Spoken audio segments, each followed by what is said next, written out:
réfléchir à savoir comment mieux mobiliser la Chambre, mieux mobiliser les personnes qui participent à cette action d'une médiation professionnelle, où il y a un caractère très particulier pour la CPMN, puisque la CPMN en fait est un syndicat, c'est le premier syndicat de médiateurs, premier syndicat en termes historique, mais aussi en termes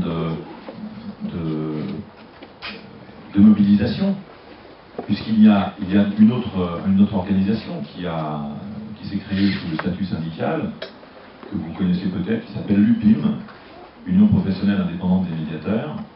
Et cette organisation, en fait, reçoit des organisations personnes morales, des associations, et des organisations personnes physiques. Elle a été créée, cette UPIM, par un ancien de la Chambre, qui était parti parce qu'il n'était pas content, parce qu'il voulait que la Chambre aussi intègre des personnes morales en tant que membres à part entière.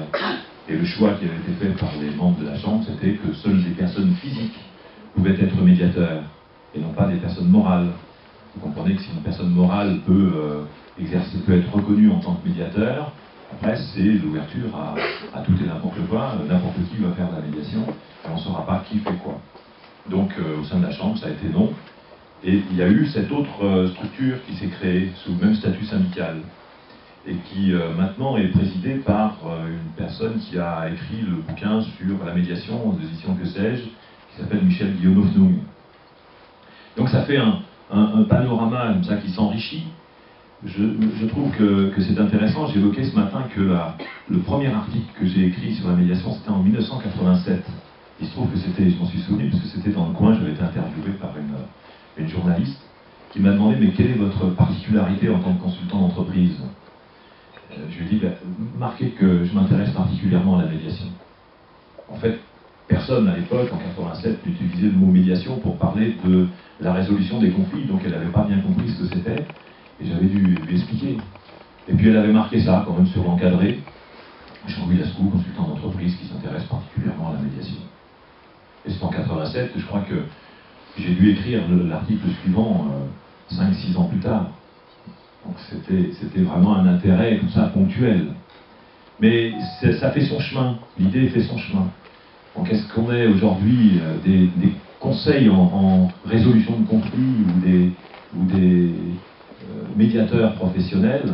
Je dirais que c'est à nous de pouvoir nous affirmer, et je pense que vous avez l'outil avec la CPMN, vous avez un outil qui a été bâti et rebâti depuis 2 ans. Il y a eu un travail qui a été fait et qui fait qu'aujourd'hui on est ici, tandis qu'hier on organisait nos assemblées générales chez Adèle Picot, avec des moyens qui étaient ceux qui étaient de pouvoir louer un espace. Et puis on s'est dit, on a fait le 20 mars, on a grandi, et puis on se dit qu'on a de plus en plus de moyens. Grâce à vous, c'est vous qui apportez aussi les moyens qui permettent d'avancer. Et ce qu'il faut, c'est consolider ces positions. Il y a du travail qui a été fait par une équipe en direction des pouvoirs publics, un travail très important, quand il vous sera fait le reporting tout à l'heure, un travail qui était indispensable pour pouvoir positionner une chambre professionnelle. Maintenant, dans tous les ministères, on n'est pas présent, et si vous avez des idées, si vous avez des centres d'intérêt, eh bien, il ne faut pas hésiter, parce que si vous voulez vous faire identifier, il ne faudra pas hésiter, à un moment donné, il sera fait appel à candidature pour se mobiliser et représenter la Chambre pour les médiateurs professionnels dans certains ministères, là où on n'est pas présent. Il y a des rendez-vous qui sont pris. Ici encore, aujourd'hui, il y a un délégué de la Chambre qui rencontre le médiateur de l'Éducation nationale, Icherneski. C'était hier. Ah, tu vois. Bon, ben, il l'a fait quand même. Donc, il y a des contacts qui sont pris régulièrement. Il y a un gros travail qui a été fait auprès du ministère du Travail, très important.